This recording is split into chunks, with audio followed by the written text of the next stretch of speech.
Di sini kita akan ngobrol santai, membahas hal-hal menarik dan edukatif. Bersama saya, Erika Yuriana. Nah, saat ini kita sudah kedatangan tamu, yaitu Ustadz Haji Nohan, SPDI. Assalamualaikum, Ustadz. Waalaikumsalam warahmatullahi wabarakatuh. Gimana kabarnya? Alhamdulillah sehat. Nah, mumpung masih suasana Lebaran gitu, Pak Ustadz ya. Saya mau tanya nih, apa sih bedanya Lebaran dan Idul Fitri? Baiklah. Assalamualaikum warahmatullahi wabarakatuh. Waalaikumsalam. Mudah-mudahan kita semua senantiasa dalam limpahan rahmat Allah dan hidup kita semua diberkahi oleh Allah Subhanahu wa Ta'ala. Baiklah, saya ingin menyampaikan yang berkaitan tentang materi hari ini yang berkenaan tentang Lebaran dan Idul Fitri. Lebaran dan Idul Fitri. Kalau Lebaran itu sifatnya umum ya. Artinya begini, Lebaran itu boleh diikuti oleh siapa saja, yang puasa, yang tidak puasa boleh Lebaran. Artinya Lebaran itu untuk umum. Siapa saja bisa ikut Lebaran. Nggak puasa boleh kok tarawih, nggak puasa boleh kok tadarus, tetapi juga boleh Lebaran. Yang mungkin hanya bisa dirasakan itu adalah Idul Fitrinya. Jadi Idul Fitri itu kalau dilihat dari materi pokoknya, Idul itu artinya kembali, fitrah itu kesucian. Itu hanya bisa dirasakan oleh orang yang sudah melakukan puasa Ramadan secara baik lagi benar. Maka orang yang bisa melaksanakan itu akan memperoleh derajat takwa. Tentu orang yang takwa itu akan hanya bisa dirasakan oleh mereka sendiri. Jadi kebahagiaan tersendiri ketika sholat Idul Fitri itu dilaksanakan. Nah, berkaitan tentang itu juga, jadi sesuai dengan ayat yang dulu juga pernah saya sampaikan tentang puasa itu sendiri. Ternyata dari puasa itu sendiri dibagi menjadi 3. 10 hari pertama dirahmati oleh Allah. Artinya kasih sayang Allah akan melimpah kepada orang yang puasa. 10 hari yang kedua maka akan terampuni dosanya. Dan 10 hari yang ketiga bagi mereka yang menjalankan puasa Ramadan itu akan dijauhkan dari api neraka. Terus juga kaitannya tentang Idul Fitri ini, ya kembali itu kefitrahan. Bukan hanya dari orang yang puasa itu dapat merasakan, tetapi kefitrahan yang sudah dicapai, tazkiyatul lisan, kebersihan lisan yang sudah dijaga selama bulan Ramadan, tazkiyatul fi'li yang sudah dijaga tingkah lakunya, tazkiyatul qalbi yang dijaga hatinya, tazkiyatul fikri jiwa dan hatinya juga dijaga. Itu yang diperoleh dari orang-orang yang telah melakukan puasa dengan baik lagi benar, yang memperoleh predikat fitrah. Itulah yang membedakan antara Lebaran dan Idul Fitri. Kalau Lebaran itu siapa saja bisa ikut Lebaran. Ya, sementara Idul Fitri hanya untuk yang ikut puasa dengan benar. Benar. Ya. Nah, Ustadz, kalau selama ini ya halal bihalal itu sudah menjadi tradisi di masyarakat kita. Kira-kira itu mulai kapan ya dijadikan tradisi halal bihalal? Ya, kembali kepada Islam itu sendiri, bahwa Islam masuk di Indonesia melalui para wali-wali Allah. Sebagaimana juga saya telah mengutip, yaitu tentang yang disampaikan oleh Sunan Bonang, gurunya para wali dengan muridnya Sunan Kalijogo, bahwa dari puasa yang fitrah tadi akan menghasilkan lebar, lebur, luber, labur. Ini bahasa Jawa sih, memang bahasanya para wali begitu. Apa yang dimaksud lebar? Lebar itu sendiri diperoleh ketika orang yang sudah puasa itu selesai 1 bulan penuh. Jadi ada perasaan plong, rasa senang, bahagia, fitrah. Maka disebutlah di situ lebar. kemudian lebur, ya pasti karena terampuni dosanya. Jadi lebar, lebur, kemudian luber. Kalau menurut bahasa Jawa luber itu amber, penuh, wakeh.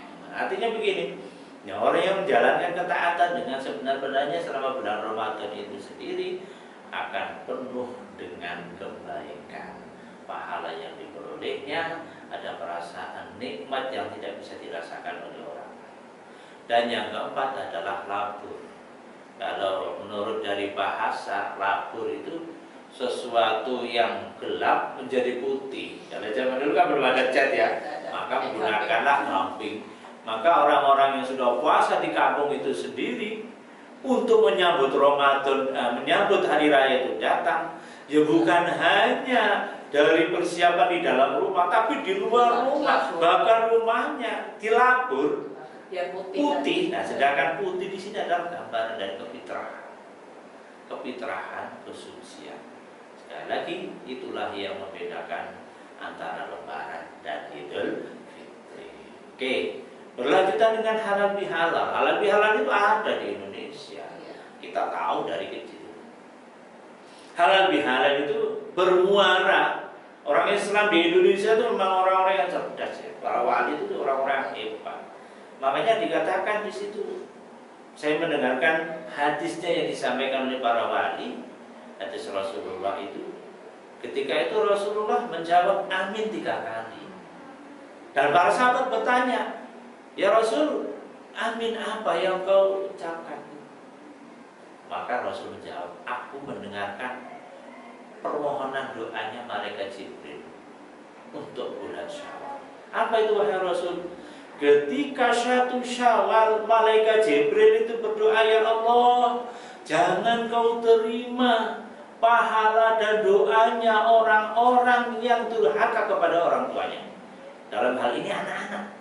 Kita semua juga sebagai anak awalnya, tapi ketika punya kesalahan terhadap kedua orang tua, tidak akan diterima selama mereka belum meminta maaf kepada kedua orang tua.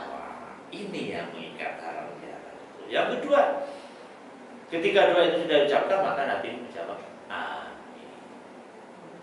Terus amin yang kedua juga malaikat juga berdoa, hari ini 1 Syawal, ya Allah, jangan kau terima doa dan amalnya istri yang durhaka kepada suaminya, durhaka kepada suaminya, illa kecuali jika sampai dia setelah berhari raya itu mohon maaf, saling bermaaf-maafan. Amin. Jawab. Lucu. Terus sampai yang ketiga juga begitu. Ya Allah, hari ini 1 Syawal, jangan kau terima doa dan permohonannya serta amalnya orang-orang Muslim yang tidak mau memaafkan saudara yang Muslim yang meminta maaf, sampai mereka mau saling bermaaf-maafan. Jawab amin. Aminnya Nabi 3 kali, doanya malaikat 3 kali. Logikanya kalau yang berdoa malaikat, yang amin itu Nabi, ya secara otomatis lah doa itu akan dijawab oleh Allah.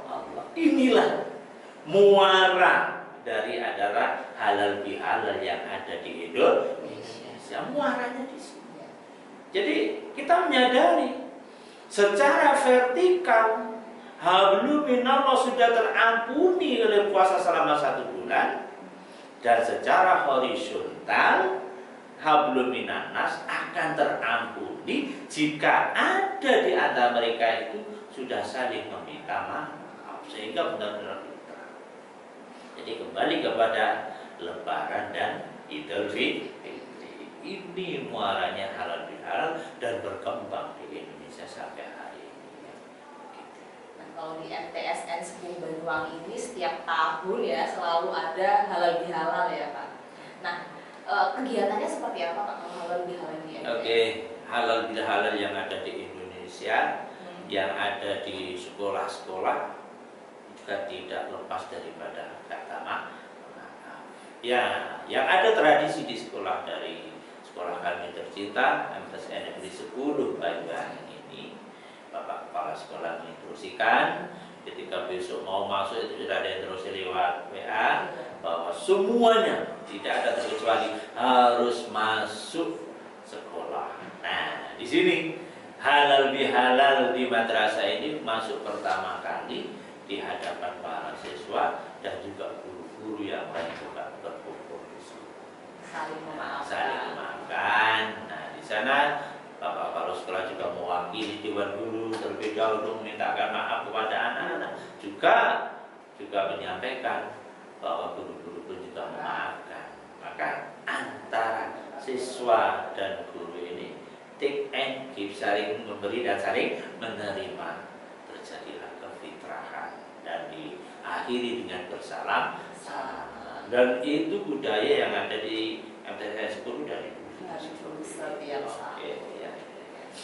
Nah, kalau hikmahnya, Pak, hikmah dari Lebaran, Idul Fitri dan halal bihalal itu apa? Ya, hikmahnya Lebaran dan Idul Fitri, ayo kita jaga kefitrahan yang sudah kita capai, kebersihan lisan, kebersihan tingkah laku, kebersihan hati, jiwa, semuanya yang sudah kita kemas selama 1 bulan ini harus kita pertahankan. Jangan sampai masuk ke lubang yang sama. Jadi muara dari takwa itu sendiri harus benar-benar terrealisasi. Tidak hanya kita habis Lebaran lalu begitu lagi, tidak. Kasihan. Kenapa? Kita doa itu sia-sia. Kenapa? Kita berdoakan, ya Allah, sampaikanlah umurku sampai bulan Ramadan. Itu tentang itu. Terus kemudian halal bihalal tadi, ya budaya itu jangan sampai kita hilangkan. Apapun yang terjadi, yang mana minta maaf kepada sesama itu adalah sesuatu yang sangat penting dan dibutuhkan. Supaya apa? Luber, tidak ada beban di sini. Orang saja yang berselisih ada sedikitnya mengganjal di hati. Ketika bertemu dan bersalaman, insya Allah selesai itu. Ketika sudah ada ucap maaf ya, maafkan kesalahan saya ya, yang disengaja ataupun tidak disengaja. Itu kira-kira gitu ya.